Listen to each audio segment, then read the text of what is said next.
ছাত্ররা আন্দোলন করে, দুইটা হাত এভাবে উঁচু করে ধরেছে। নিরস্ত্র একজন যুবকের বুকের মধ্যে 4টা বুলেট বিদ্ধ করে হত্যা করার মানেটা কি? দেখ, ঘৃণা। প্রশাসনের যারা বড় আছেন, এখানেও কেউ যদি থাকেন, তদন্ত করা হোক কে তাকে অর্ডার করেছে। ওকে গ্রেফতার করা হতো। আন্দোলন করছে, ঠিক আছে, আপনি গ্রেফতার করেন। আরে গুলি যদি করতেও হয়, আমি বলবো পায়ের নিচেও তো গুলি করে একটা মানুষকে আহত করা যায়। পুলিশ, আমাদের ইরফান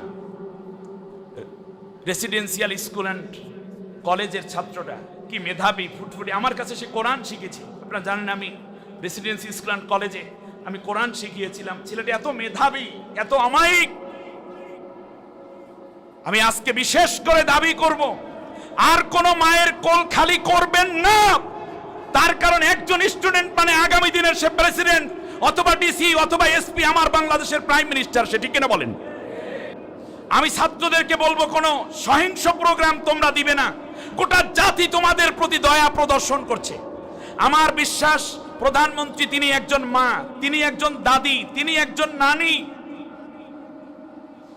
আমার বিশ্বাস এই বিষয়টাকে তিনিও সফটলি মোকাবেলা করবেন। যারা শহীদ হয়েছে, কারণ এদের হাতে অস্ত্র ছিল না, আল্লাহ তাআলা তাদেরকে শাহাদাতের মর্যাদা দান করুন। আসগর নামের ছোট্ট সন্তানটিকে তার স্ত্রী কোলের মধ্যে তুলে দিয়ে বললেন, আমরা না হয় তাদের শত্রু হতে পারি। এই বাচ্চাটা 13 দিন বুকের দুধ শুকিয়ে গেছে, ঠোঁট শুকিয়ে গেছে, ওকে দেওয়ার মতো আর কিছুই নাই, পানি তো নাই, একটু পানি পান করানো যায় কিনা। হোসাইন রাদিয়াল্লাহু তাআলা আনহু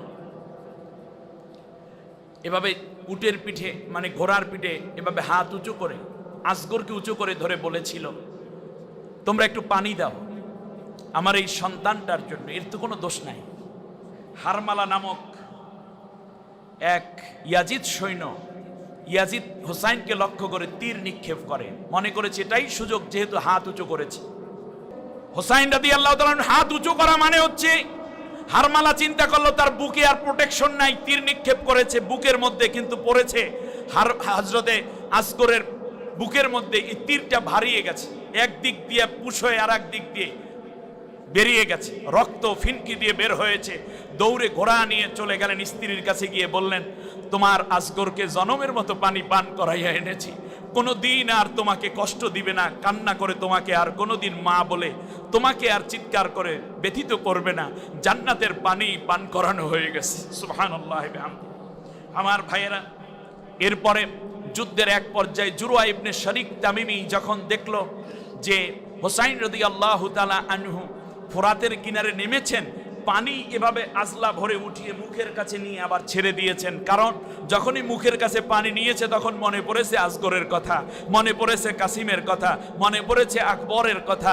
এই কথাগুলো মনে পড়ার কারণে বললেন যে না, এই পানি পান করা যাবে না, কারণ এই জায়গায় পানি পান করেছে ইয়াজিদের খচ্চর এবং গাধাগুলো, অতএব এই জায়গায় হোসাইনের মুখে পানি উঠতে পারে না।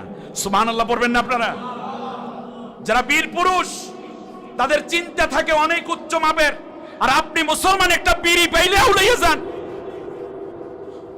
500 টাকার ঘুষ পাইলে মিথ্যা বলেন সমানে, চাকরির একটা প্রমোশনের জন্য আপনি অন্য মানুষকে হত্যা করতে দ্বিধা করেন না।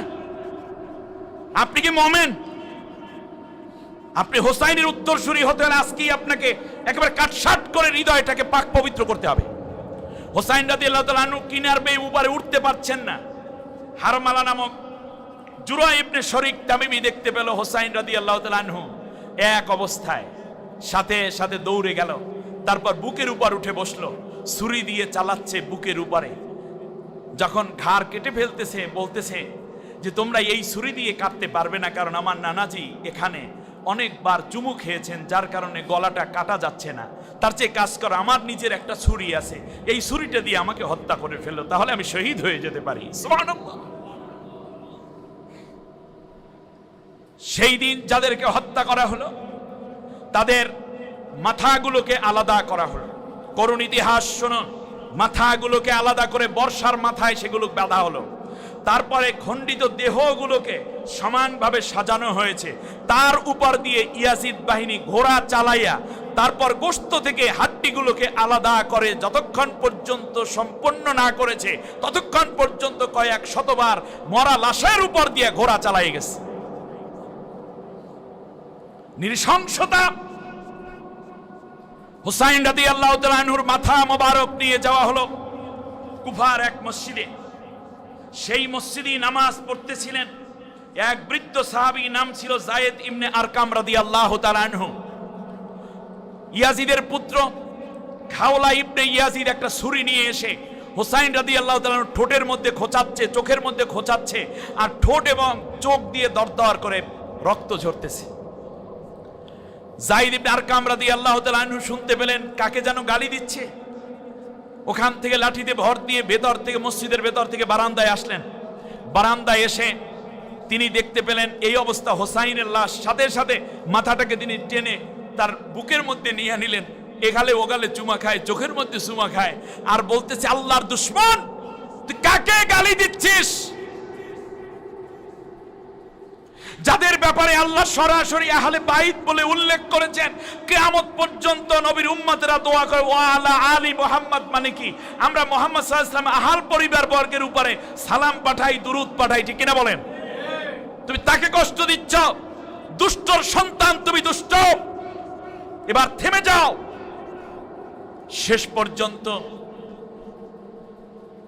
যায়েদ ইবনে আরকাম রাদিয়াল্লাহু তাআলা আনহু বললেন, খাওলারে, তুমি এই ব্যক্তিকে চেনো না, আমি আল্লাহর কসম করে বলি, তুমি যেই চোখের মধ্যে খোঁচাচ্ছ আর ঠোঁটের মধ্যে তুমি যেই আঘাত করে রক্ত প্রবাহিত করছো, আমি দেখেছি এই ঠোঁটের মধ্যে, এই চোখের মধ্যে বিশ্বনবী মুহাম্মদুর রাসূলুল্লাহ সাল্লাল্লাহু আলাইহি ওয়াসাল্লাম একবার দুইবার নয়, হাজার বার লাখো বার তার পবিত্র ঠোঁট দ্বারা চুমু দিয়ে ধন্য করেছে। নির্দোষ মানুষগুলোকে এভাবে হত্যা করা হয়, যেখানে সেখানে শান্তি এটা অধরা থেকে যাবে। ইয়াজিদও শান্তির জন্যই হোসাইনকে হত্যা করেছিল, কিন্তু সে যে অশান্তির আগুন জ্বালাইছে, কিয়ামত পর্যন্ত একটা সন্তানের নাম কেউ কেউ ইয়াজিদ রাখে? হযরত যায়েদ ইবনে আরকামকে লক্ষ্য করি খাওলা বলল, তুমি বৃদ্ধ মানুষ, ছেড়ে দিলাম, আর না হলে তোমাকেও আজকে হত্যা করে ফেলতাম। অতএব বোঝা যায় আজকে যারা অন্যায় করে, খুঁজে দেখেন তার বাবা, তারা দাদারাও এইভাবে খুনি ছিল, বিদায় তাদের ভিতরে খুনের রক্ত প্রবাহিত, ঠিক কিনা বলে? আমার বন্ধুগণ,